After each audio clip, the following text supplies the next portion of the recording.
हाँ तो सर आज हम क्या पढ़ेंगे, लेयर वन के प्रोसीजर्स कुछ। कौन से प्रोसीजर्स? वो प्रोसीजर्स जो कि लिंक एडेप्टेशन एक प्रोसीजर होता है, उस पर डायरेक्ट इंपैक्ट डालते हैं।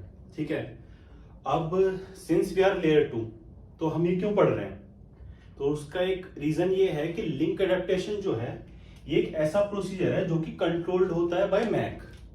ठीक है, it is controlled by MAC, लेकिन साथ ही साथ ये जो मतलब इम्प्लीमेंटेशन जो है इसका, जो इसके प्रोसीजर्स हैं प्रॉपर, वो इम्प्लीमेंट होते हैं L1 में। ठीक है, तो हम ये कह सकते हैं controlled by MAC but implemented in L1। तो मेरा पर्सनली ऐसा मानना है कि अगर हम किसी पर्टिकुलर प्रोसीजर का इनपुट ले रहे हैं, किसी पर्टिकुलर प्रोसीजर इम्प्लीमेंटेशन का इनपुट ले रहे हैं, तो हमें उसके बारे में थोड़ा थोड़ा जानना जरूरी है। अगर हम जानेंगे तो will know it better and will do it better. ठीक है, तो ऐसे बहुत सारे प्रोसीजर्स होते हैं जो डायरेक्टली और इनडायरेक्टली L1 में मतलब लिंक एडेप्टेशन में L2 की हेल्प करते हैं। तो आज हम उन्हीं के बारे में जानेंगे, बहुत ज्यादा डीप नहीं जाएंगे। क्यों? क्योंकि वो L1 के प्रोसीजर्स हैं एंड वी आर L2। बहुत ज्यादा डीप नहीं जाएंगे, लेकिन इतना डीप जाएंगे जस्ट इनफ कि हमें पता चल सके कि वो क्या है। ठीक है जी? ठीक है सर। तो कहां से शुरू करें? यहां से शुरू करते हैं। अगर आपने मेरे पहले वीडियोस भी देखे होंगे तो आपने उसमें वीडियो देखा होगा एक हार्प का। ठीक है, जिसमें रीट्रांसमिशन का कॉन्सेप्ट था। जी सर। तो सबसे पहली चीज, अगर हम वायरलेस में हैं तो एक ट्रांसमीटर होगा, एक रिसीवर होगा। ठीक है, ट्रांसमीटर जब डेटा भेजेगा तो रिसीवर को एटलीस्ट ये तो बेयर मिनिमम चेक करना पड़ेगा ना कि जो उसका डेटा आया है जो सही भी है या नहीं। ये तो होना चाहिए, राइट? अगर डेटा ही गड़बड़ है तो क्या करोगे? उसका ऊपर भेजते रहोगे, ऊपर वाला परेशान हो जाएगा। तो इसलिए सबसे पहले यहाँ पे क्या होनी चाहिए, यहाँ पे होनी चाहिए एक एरर चेकिंग मैकेनिज्म। क्या होनी चाहिए? Error checking mechanism. ठीक है, तो सबसे पहले हम एक ऐसी ही एरर चेकिंग मैकेनिज्म की बात करेंगे आज। ठीक है? ठीक है सर। तो ऐसी एक एरर चेकिंग मैकेनिज्म जो होती है वो होती है CRC। नाम सुना होगा जी सर। कि CRC चेक फेल हो गया है ना, जी सर। पैकेट ड्रॉप हो गया क्योंकि CRC चेक फेल हो गया। ठीक है, वो होती क्या है पता है?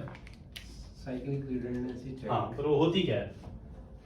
मींस चलो वो पढ़ते हैं हम क्या होती है। इसमें दो इनपुट इंपॉर्टेंट होते हैं when we are applying CRC। तो दो चीजें इंपॉर्टेंट होती हैं, वो दोनों चीजें किसको पता होनी चाहिए? ट्रांसमीटर को भी और रिसीवर को भी एग्रीड अपॉन होनी चाहिए कि हमारा ये इनपुट रहेगा। उसमें क्या होती है? दो चीजें। वो एक तो होता है लेंथ ऑफ CRC, यानी कि जो CRC चेक का हम चेक लगा रहे हैं CRC का, उसमें कितनी बिट्स का CRC होगा। ठीक है, और दूसरा होना चाहिए पॉलिनोमियल।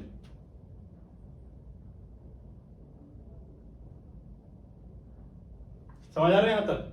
हाँ सर। ये दो इनपुट होने चाहिए। Sir what is polynomial? हाँ, बस उसी पे आ रहे हैं। तो ये दो इनपुट होने चाहिए, राइट? तो ये दो इनपुट दोनों को पता होंगे तभी CRC प्रोसीजर काम करेगा। तो वो अग्रीड अपॉन होंगे। TX को भी पता है कि भाई इतने बिट का CRC लगाना है, RX को भी पता है कि इतने बिट का CRC लग के आया होगा, TX को भी पता है कि ये वाला पॉलिनोमियल यूज करके लगाना है, RX को भी पता होगा कि ये वाला पॉलिनोमियल लग के आएगा। ट्रांसमीटर रिसीवर का अग्रीड अपॉन है। अब हम क्या लेंगे इसको समझने के लिए कि CRC कैसे लगता है। बहुत ज्यादा डीप में तो सीखना नहीं है, इसको समझने के लिए हम एक इजी एग्जांपल लेंगे। ठीक है जी? एक इजी सा एग्जांपल लेंगे जहां पे समझ नहीं आएगा। हमारा डेटा है ये 1 1 0 1 0 0 1 1 1 1 0 1 1 0 0 0 1 1 0 0 4 4 8 4 12 और 2 14 बिट का हमारा ये डेटा था। इसको ट्रांसमिट करना था। ओके। ये डेटा है जो ट्रांसमिट करना है। ट्रांसमीटर और रिसीवर के बीच में अग्रीमेंट हुआ कि हम इस पे क्या लगाएंगे? 3 बिट का CRC लगाएंगे। ठीक है, कितने बिट का? 3 बिट का। तो 0 0 3 बिट का हम इस पे CRC लगाएंगे। ये उनके बीच में अग्रीमेंट हो गया। ठीक है? ठीक है सर। तो ये तो हो गया लेंथ ऑफ CRC। दूसरा क्या होना था? पॉलिनोमियल। पॉलिनोमियल हो गया इनके बीच में, मान लिया ये वाला D³ + D + 1। ओके। ठीक है, ये हमने कहा कि ये पॉलिनोमियल से सीआरसी लगाएंगे। अब इसका सिग्निफिकेंस क्या है, एग्जांपल के थ्रू देखेंगे। ठीक है, ये पॉलिनोमियल क्या करता है, ये पॉलिनोमियल बताता है कि हमारा डिवाइजर क्या होगा। क्या बताता है, डिवाइजर क्या होगा। तो क्योंकि ये इसकी डिग्री क्या है 3, तो हमारा डिवाइजर 4 बिट का होगा। ठीक है, मैक्सिमम 3 है ना, 0 1 2 और 3, 2 दिख नहीं रहा है, तो हम इसको इस तरह से लिखते हैं। 0 का कोफिशिएंट क्या है 1, यस सर, 1 का कोफिशिएंट क्या है 1, 2 का कोफिशिएंट क्या है 0 और 3 का कोफिशिएंट क्या है 1। तो ये क्या हो गया हमारा डिवाइजर। पॉलिनोमियल क्या करता है, डिवाइजर बताता है, ये हमारा डिवाइजर हो गया। ठीक है, तो दोनों चीजें मिल गई, पॉलिनोमियल से डिवाइजर मिल गया और यहां हमें पता लग गया कि 3 बिट का सीआरसी लगाना है। अब हम इस पे सीआरसी कैसे चिपकाएंगे वो अब देखना है। तो हमारा जो ये डेटा था, ठीक है, इस डेटा पे हम डिवाइजर लगाएंगे यहां पे 1 0 1 1। करो डिवाइड, डिवीजन के लिए कौन सा वो लगता है, कौन सा ऑपरेटर लगता है, डिवीजन के लिए एक्स और लगता है, राइट, XOR, एक्स और लगता है, तो एक्स और लगाएंगे इस पे। ये क्या आया 0 1 1 0 0 0 1 1 1 0 1 1 0 0 0 0 0, ये सीआरसी है। ठीक है, ओके। अब जहां अगला 1 है वहां पे फिर से डिवाइजर लगाएंगे 1 0 1 1। ठीक है, क्या आया है 0 1 1 1।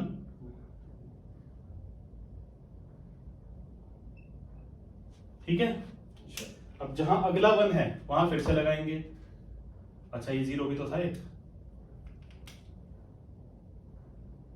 है ना, यस सर, यहां पे लगा देंगे 1 0 1 1। क्या आया 0 0 0 1 0 1 1 1 1 0 1 1 0 0। समझ में आ रहा है, फॉलो कर पा रहे हैं। Yes sir. अब अगला 1 यहाँ पे है, यहाँ पे लगा दो 1 0, सॉरी तो भाई ठीक है, डिवाइजर लगा दिया। अब क्या आएगा 0 0 0 0 0 0 0 1 1 0 1 1 0 0, ये सीआरसी है।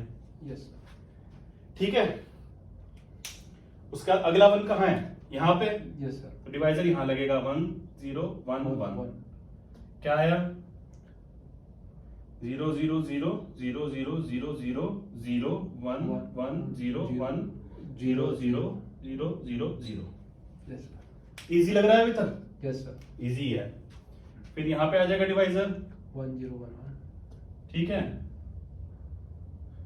0 0 0 0 0 0 0 0 0 1 1 0 0 0 0 यस सर, ठीक है, फिर यहाँ पे डिवाइजर लगाएंगे 1 0 1 1।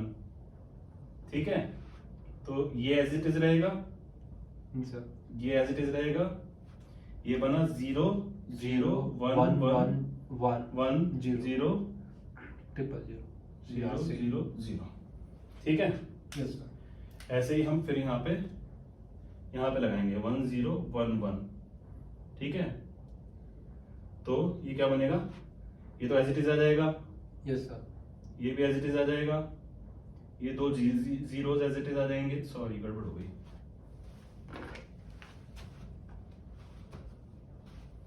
हम यहाँ पे डिवाइजर लगा रहे हैं। ठीक है, 1 0 1 1। ठीक है, तो ये आ जाएगा 0 0 0 0 0 0 0 0 0 0 0 1 0 1। अब क्या डिवाइजर लगेगा यहाँ पे। ठीक है जी, यस सर, और अब क्या क्या आएगा, ये तो एज इट इज, ये एज इट इज, ये एज इट इज, ये हो जाएगा 0 0 0 और ये हो जाएगा 1 0 0। ठीक है, अब हमें बस यहीं तक ही करना था ये।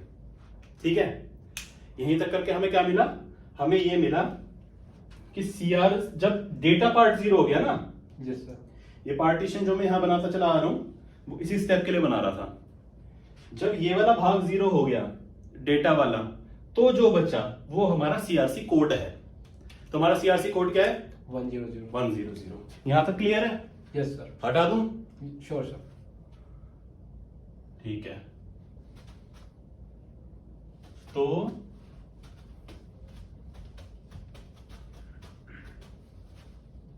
हमें 3 बिट का सीआरसी लगाना है, जी सर। है ना। तो और डेटा हमारा ये है, और सीआरसी कोड क्या है हमारा 100। तो हमारा ट्रांसमिशन जो होगा ना वो होगा ये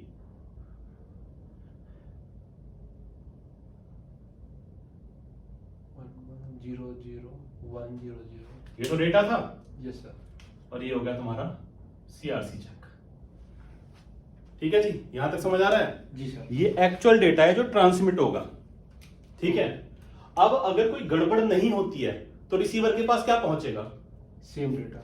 ये पहुंचेगा, श्योर। है ना, ये चीज पहुंचेगी 100 के सीआरसी चेक के साथ। जी सर। अब वो इस पे वापस है, उसको भी पता है 3 बिट का सीआरसी है, उसको भी पता है पॉलिनोमियल क्या है। जी सर। ठीक है, तो अब वो इस पे सेम प्रोसेस लगाएगा, वो कहेगा 1011 लगाता हूं मैं इस पे, क्या बनाइए 011000। Okay, means same process will ठीक है, सेम प्रोसेस लगाएगा, लगाते लगाते लगाते पता है क्या होगा, एट लास्ट ऐसा हो जाएगा कुछ, all the data should be 0 and CRC should be 100. If ऐसा होगा, ऐसा 3 4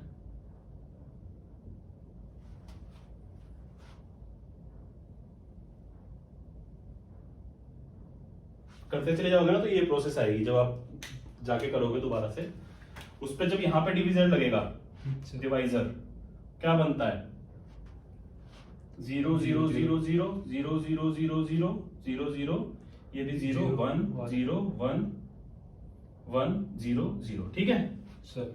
अब डिवाइजर कहाँ लगेगा, यहाँ पे, यस सर। यहाँ पे लगेगा 1 0 1 1। और अब अगर आप ध्यान से देखो तो ये सब कुछ क्या हो गया 0।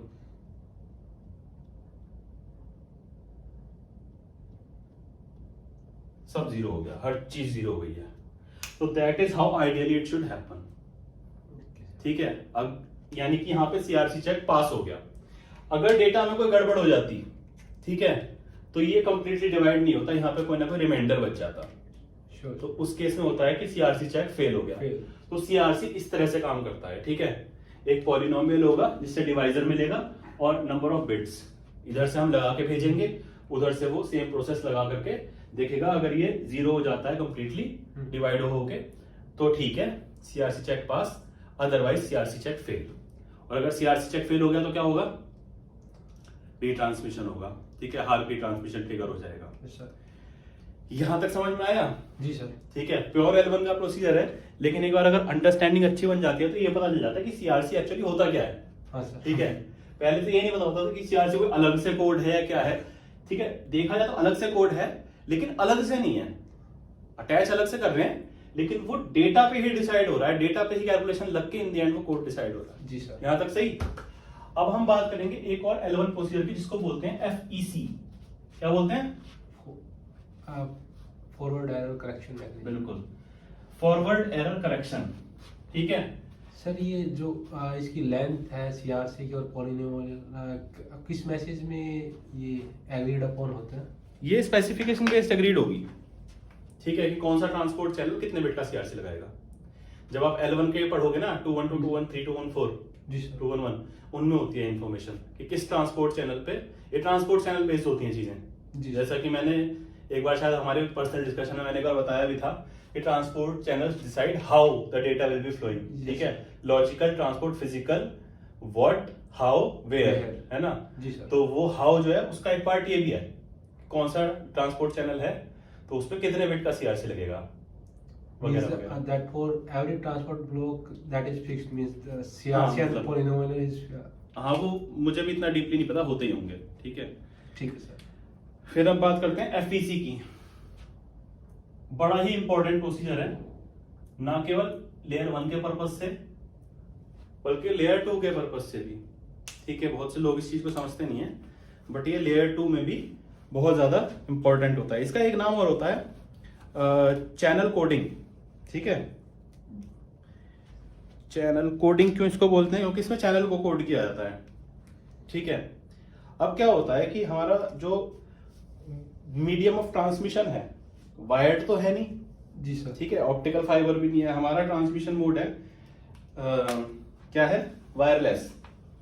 ठीक है, जी सर। तो वायरलेस जो होता है बहुत ही ज्यादा एरर प्रोन होता है। क्यों होता है? क्योंकि उसमें बहुत ज्यादा इंटरफियरेंस होती है, तो नॉइज काफी होता है, तो वो अनरिलायबल है एक तरीके से। ठीक है, तो केवल और केवल एरर डिटेक्ट करने से काम नहीं चलता, हमारे पास एरर करेक्शन मैकेनिज्म भी होनी चाहिए कि छोटे मोटे एरर हम खुद ही करेक्ट कर सकें। ठीक है, तो जैसा कि सीआरसी जो थी वो क्या थी? एक एरर डिटेक्टिंग मैकेनिज्म थी। ये क्या है?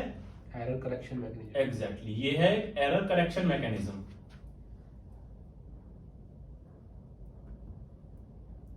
ये किस कॉन्सेप्ट पे काम करती है? तो ये कहता है कि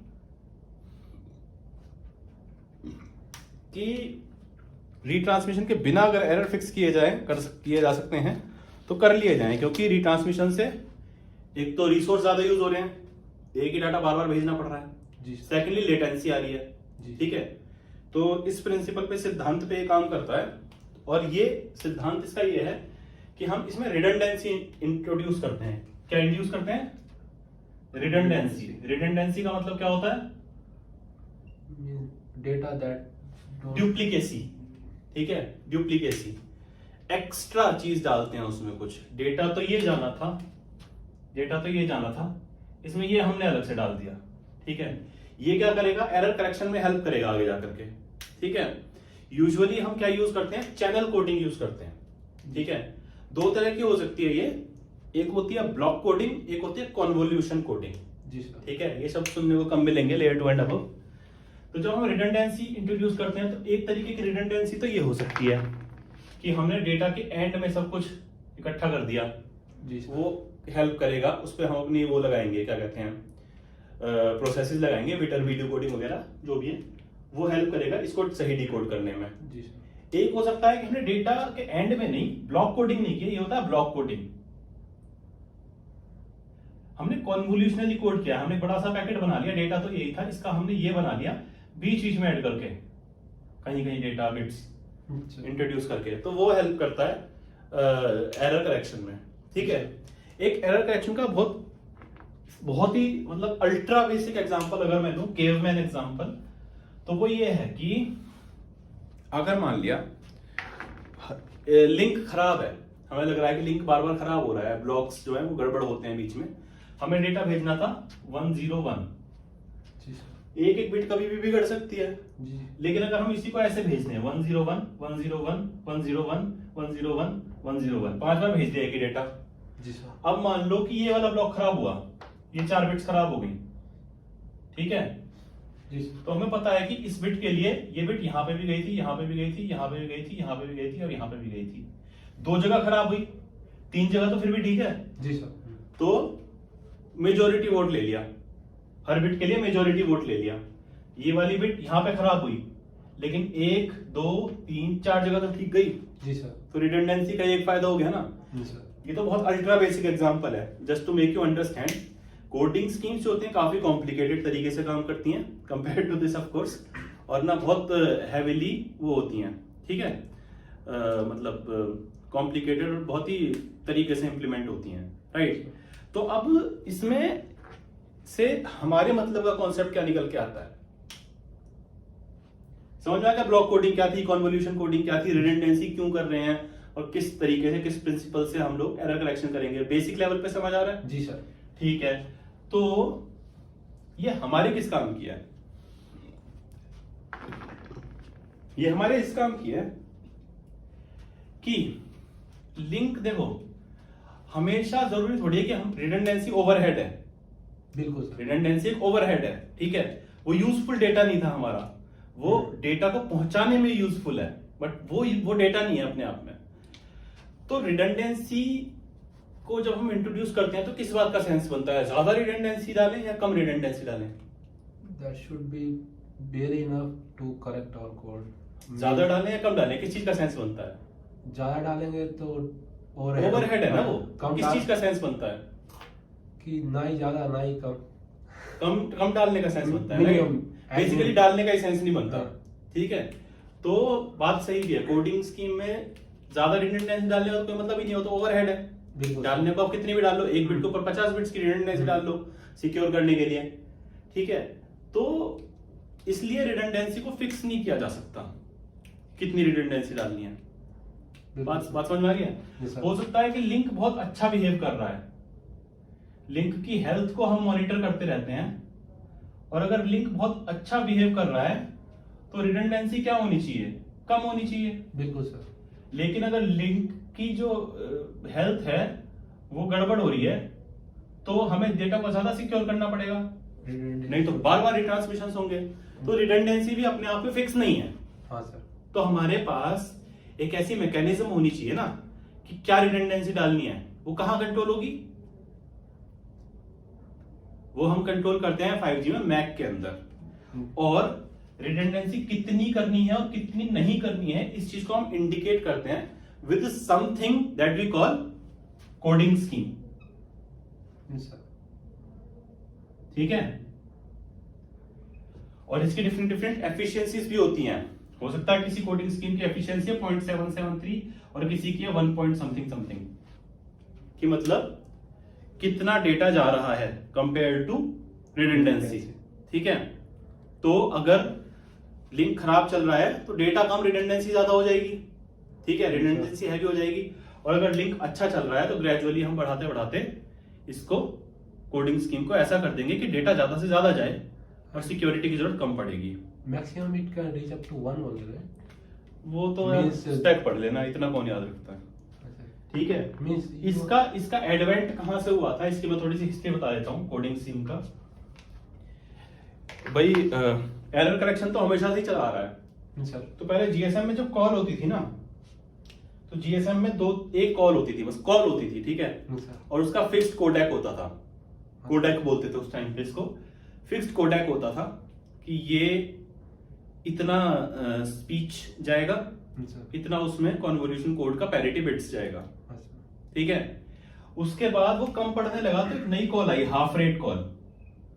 पहले क्या होता था कि एक पर्टिकुलर स्लॉट ना डेडिकेटेडली असाइन होता था। अगर 0 असाइन हो गया तो 0 बाद में अगर आया तो उसी को असाइन है, उसी यूजर को, कोडेक सेम रहेगा। फिर बाद में कॉन्सेप्ट ये थी फुल रेट कॉल या जस्ट कॉल।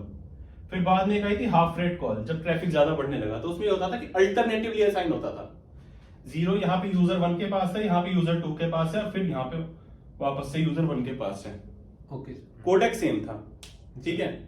लेकिन फिर बाद में इस चीज का धीरे धीरे एडवेंट हुआ कि ये जरूरी नहीं है कि हमें एक ही कोडेक रखना पड़े, और मतलब ये माना गया कि कॉल की रेट बेटर हो सकती है अगर हम उसमें depending upon the link monitoring, link health, हम उसके कोडेक्स बढ़ा सके। तो एक नई कॉल आई थी जिसको बोलते थे AMR कॉल, यानी कि adaptive multi rate call. Adaptive multi rate, वहां पे ये कोडिंग स्कीम चेंज करने का कॉन्सेप्ट जो है पहली बार इंट्रोड्यूस हुआ था। Don't remember the year, I don't remember the year कब हुआ था। तो ये हो गया कोडिंग स्कीम। समझ में आया कोडिंग स्कीम कहां से आई है? जी सर। कि मतलब लिंक कैसा चल रहा है उसके हिसाब से सिक्योर कितना करना है डेटा को, ताकि वो अच्छी तरह से वो हो सके, डिकोड हो सके रिसीवर एंड पे। ठीक है। तो FEC में कितनी ज्यादा रिडंडेंसी ऐड करनी है, forward error correction. Error correction बाद में होगा, फॉरवर्ड पहले ही उसके लिए हमने तैयारी कर ली, पैरिटी ऐड करके भेज दी। That's how it is. यहां तक समझ आ रहा है? जी सर। तो लिंक एडेप्टेशन का एक तो ये पार्ट होता है, आधा लिंक एडेप्टेशन हमने एक्चुअली समझ लिया है कि लिंक खराब है तो कोडिंग स्कीम बढ़ा दी, यही लिंक एडेप्टेशन और कुछ नहीं है। ठीक है। और आज भी वैसे भी हम लिंक एडेप्टेशन जो आज समझेंगे ना, जो मैंने कहा था, हम डिटेल में नहीं समझेंगे, वो बाद में आएगा। आज हम केवल प्रोसीजर के लेवल पे समझेंगे, IE के लेवल पे नहीं समझेंगे। Okay sir. तो ये हो गया। अब एक और भाग आता है, एक बड़ा इंटरेस्टिंग पार्ट मैं बताऊंगा आपको, मुझे बड़ा इंटरेस्टिंग लगता है, पता नहीं आपको लगेगा या नहीं लगेगा। ठीक है। तो बहुत इंटरेस्टिंग लगता है मुझे, सीरियसली बता रहा हूं मैं। इसमें हम क्या करेंगे, इसमें हम 3 चीजें पढ़ेंगे, सैम्पलिंग, क्वांटाइजेशन और एनकोडिंग। सुना है पहले? जी सर। हाँ, तो बस यही पढ़ेंगे दोबारा से। तो बड़ी इंटरेस्टिंग चीज है। इसमें क्या होता है देखो, कि जब कोई सिग्नल आता है, ठीक है, वॉइस की बात करूंगा मैं पहले, हमारे स्टैक में तो बिट्स पे काम होता है। जी सर। ठीक है। एप्लीकेशन पे तो वॉइस मिली होगी। जी सर। हमारे रैन तक आते आते वो बिट हो गई। जी सर। तो और जब सिग्नल निकलता है एंटीना से तो वो फिर एनालॉग हो जाता है, बिट से वो फिर सिग्नल बन जाता है। बिल्कुल सर। तो ये जो इंटरचेंज है ना, आज हम इसी पे बात करेंगे। ठीक है। तो जब एक सिग्नल होता है हमारे पास, मान लिया ये आपका सिग्नल था, ये मान लिया आपकी वॉइस का सिग्नल था, ठीक है। हमेशा साइनोसॉइडल तो चलेगा नहीं, वॉइस का सिग्नल है, कुछ भी हो सकता है, ठीक है। सबसे पहले हम क्या करते हैं, इसकी सैंपलिंग करते हैं।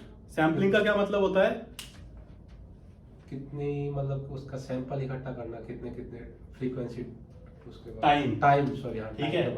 तो ये फ्रीक्वेंसी है, ये टाइम है, तो हम इसको टाइम पीरियड्स में डिवाइड करते हैं। जितना फाइन करेंगे उतना बेटर, उतना इजी रहेगा, उतना इजी नहीं रहेगा, उतना बेटर रहेगा रिसीवर के लिए, और वॉइस क्वालिटी इंक्रीज हो जाएगी। ठीक है, कर दिया जी, सैंपल कर दिया हमने इसको। अब इसके बाद हम इसको क्वांटाइज करते हैं। Yes sir. सैंपलिंग क्या है, सैंपलिंग एक सिंबल की ड्यूरेशन हो गई कि अब एक सिंबल जो है हमने डिसाइड कर लिया हमारा एक सिंबल इतना बड़ा होगा। बिल्कुल सर। ठीक है जी। अब इसकी हम करेंगे, क्या करेंगे, क्वांटाइजेशन करेंगे।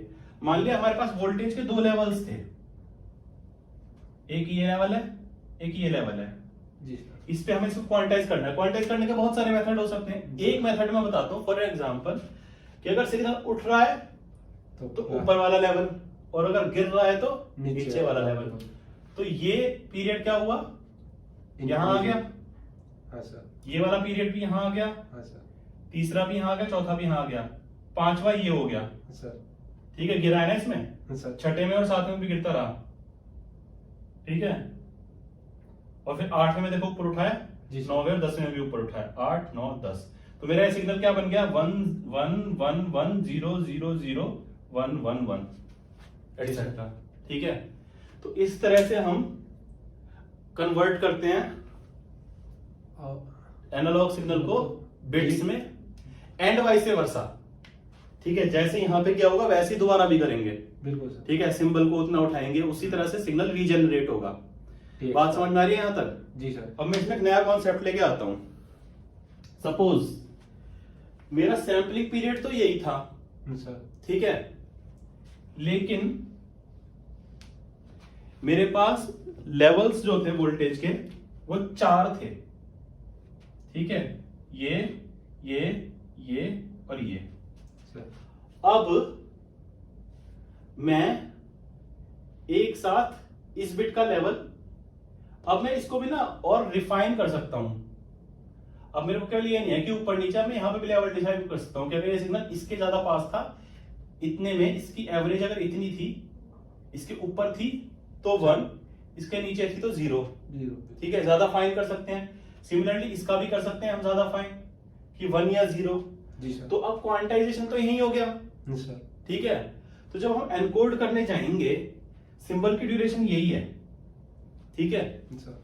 अगर एक वोल्टेज लेवल था तब भी सिंबल की ड्यूरेशन यही थी।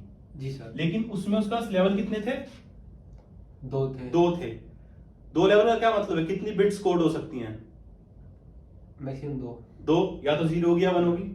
लेकिन अगर लेवल 4 है तो कितनी बिट्स हो सकती हैं, 4 में तो 2 2 बिट्स एनकोड कर सकते हो आप।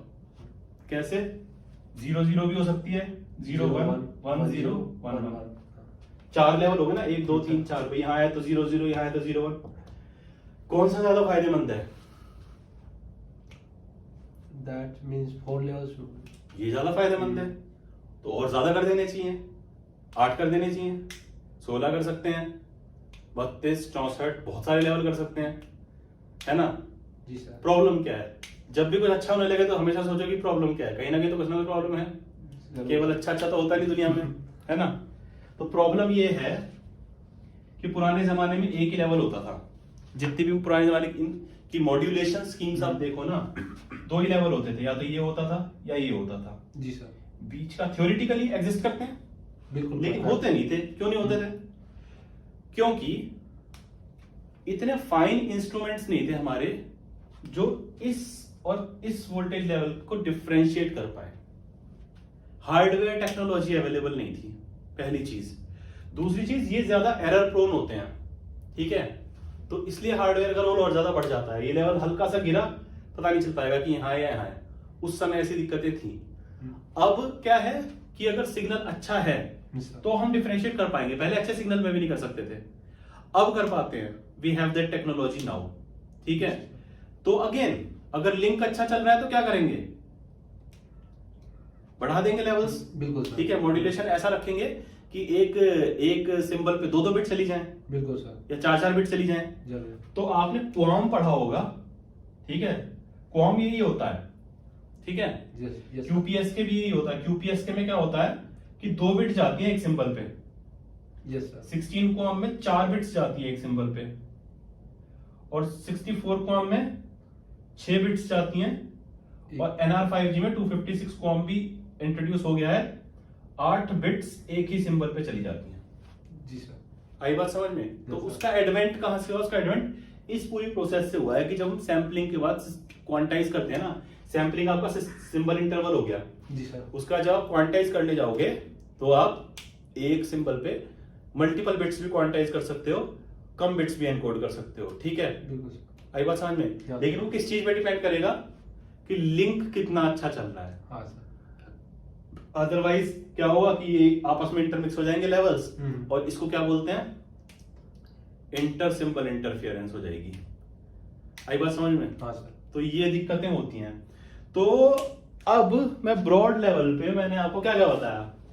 सबसे पहले हम एरर चेकिंग मैकेनिज्म होती है, एरर चेकिंग मैकेनिज्म क्या, सीआरसी हमने पढ़ा कि भाई किस तरह से वो होती है। क्या क्या इंपॉर्टेंट था सीआरसी में, नंबर ऑफ बिट्स कि कितने बिट का सीआरसी लगा रहे हैं, और पॉलिनोमियल।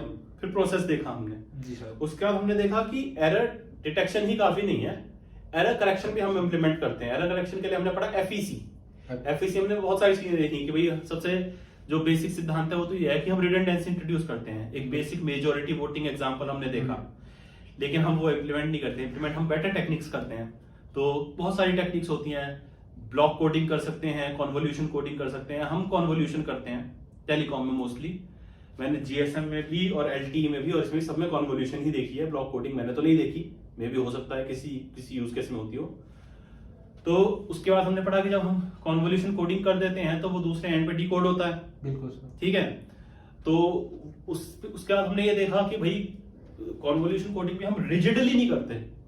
ऐसा नहीं है कि अगर ये हमारा इतना डेटा है तो हम इतनी ही उस पर कोडिंग करेंगे। कोडिंग हम सोच के करते हैं, लिंक खराब है तो कोडिंग ज्यादा करेंगे, ठीक है, हेल्प करेगा हमें। लिंक अच्छा है, कोडिंग कम करेंगे, डाटा ज्यादा भेजो, बिल्कुल सर। ठीक है, थ्रूपुट बढ़ाओ। उसको हमने नाम दिया कि कोडिंग स्कीम, ठीक है।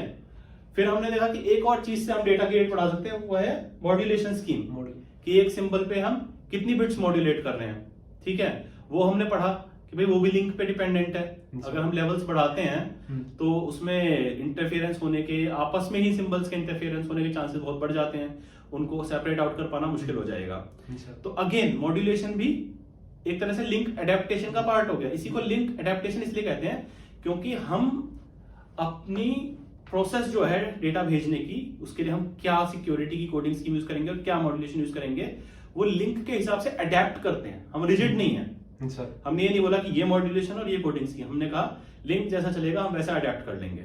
सो we are adapting transmissions in sync with how link is behaving, that is why we call it link adaptation. तो अब अगर मैं शॉर्ट में आ जाऊं तो अब हम पढ़ेंगे लेयर 2 के लेवल से, ठीक है। बहुत छोटा सा है, ठीक है। आईईज के लेवल पे भी पढ़ सकते हैं, आज नहीं करेंगे, बाद में करेंगे। बहुत सिंपल है, देखो एक होता है हमारा मैक। मैक क्या करेगा, शेड्यूलर चलाएगा, बिल्कुल सर। डाउनलिंक की बात करते हैं, ठीक है। डाउनलिंक को बार बार डेटा भेज रहा होगा। जब डेटा भेज रहा होगा तो उस डेटा का उसको पता चल ही रहा होगा कि भाई एक आ रहा है, नैक आ रहा है, कितना एक कितना नैक आ रहा है। एक इनपुट मैक के पास ये है, ठीक है, कि कितना एक कितना नैक आ रहा है, ठीक है। वो भी लिंक बताएगा कैसा है कैसा नहीं है। दूसरा यूई जो है वो डाउनलिंक को मेजर भी करता रहेगा, ठीक है। चैनल एस्टिमेशन बोलते हैं इसको, चैनल को एस्टिमेट करता रहेगा। कैसे करेगा, डिफरेंट रेफरेंस सिग्नल्स होते हैं उनके थ्रू करेगा, CSI RS के थ्रू। जी सर। चैनल स्टेट इंफॉर्मेशन के लिए रेफरेंस सिग्नल्स भेजता है वो। तो यूई को पहले से पता होगा कि रेफरेंस सिग्नल कहाँ आने हैं और इस रेफरेंस सिग्नल का कितना पावर है, कैसा पता है कि इतने से तो वो भेज रहा है, मुझे इतने पे मिल रहा है, ये डिफरेंस है, ठीक है, तो क्वालिटी कितनी डिग्रेड हो रही है यूई को पता है। सर। उसके बेस पे वो बना के भेजेगा CQI या CSI भेजेगा। सर। इसमें बहुत सारी चीजें होती हैं, उसमें एक होगी CQI यानी कि चैनल क्वालिटी इंडिकेटर। सर। ये भी एक इनपुट चला गया शेड्यूलर के पास। सर। ठीक है, तो शेड्यूलर को पता है ना कि डाउन लिंक में कैसे बिहेव कर रहा है लिंक, भाई कितने एकनैक हो रहे हैं जो डेटा मैं भेज रहा हूं उसके, और दूसरा यूई CSI कैसी भेज रहा है चैनल को मेजर करके। यूई को जो मैंने CSI RS दिए हैं रेफरेंस सिग्नल्स, उनके बेस पे मेजर करके यूई क्या बता रहा है, ये कैसा चैनल है बता रहा है। शेड्यूलर को इनपुट मिल गए, बिल्कुल सर। उस इनपुट के बेस पे शेड्यूलर ने मान लिया, जब कर दिया शेड्यूल यूई एक पर्टिकुलर यूई के लिए, मान लिया 4 RPs शेड्यूल कर दिए, ठीक है सर। तो इन इनपुट्स के बेस पे वो ये भी डिसाइड करेगा कि इस पे MCS क्या लगाना है। सर। ठीक है, कि भाई लिंक ऐसा बिहेव कर रहा है तो मॉड्यूलेशन स्कीम क्या होनी चाहिए, 16 कॉम रखे हैं या 64 रखे हैं या 256 रखे हैं, QPS के रखे हैं, क्या रखें सर। साथ ही साथ कितनी सिक्योरिटी लगानी चाहिए, ये डिसाइड करेगा। सर। MCS डिसाइड हो गया, सर। टोटल एलोकेशन डिसाइड हो गया। हाँ सर। दोनों के बेस पे क्या कैलकुलेट करेगा कि TB का साइज कितना होगा। सर। भाई अगर कोडिंग ज्यादा लगा दे तो डेटा कम भेज पाएंगे ना, बिल्कुल सर। TB का साइज कितना होगा ये डिसाइड हो गया। हाँ सर। बस ये बता देगा RLC को कि भाई इतना डेटा भेज दो, आगे हमें भेजना है। ये हो गया आपका लिंक अडेप्टेशन। क्लियर है? क्लियर है सर। कुछ प्रश्न? नहीं सर, क्लियर है सर। पक्का? पक्का। चलो फिर।